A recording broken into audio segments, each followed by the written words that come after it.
La satisfaction, le bonheur comme l'appellent les hommes, n'est au propre et dans son essence rien que de négatif. En elle, rien de positif. Il n'y a pas de satisfaction qui d'elle-même et comme de son propre mouvement vienne à nous. Il faut qu'elle soit la satisfaction d'un désir. Le désir, en effet, la privation, est la condition préliminaire de toute jouissance. Or avec la satisfaction cesse le désir, et par conséquent la jouissance aussi.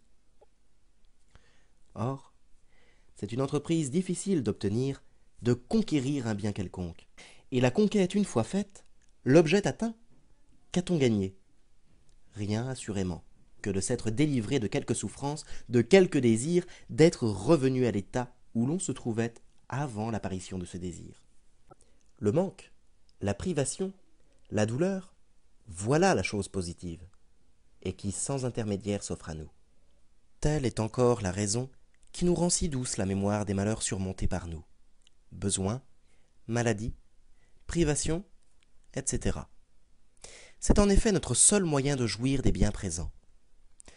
Ce qu'on ne saurait méconnaître non plus, c'est qu'en raisonnant ainsi, en égoïste, l'égoïsme, au reste, est la forme même de la volonté de vivre, nous goûtons une satisfaction, un plaisir du même ordre, au spectacle ou à la peinture des douleurs d'autrui. Lucrèce l'a dit en de beaux vers, et bien nettement, au début de son second livre.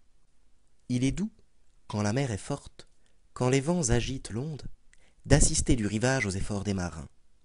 Non que la souffrance d'autrui soit pour nous une joie véritable, mais voir de quelles peines on est à l'abri, voilà ce qui est doux.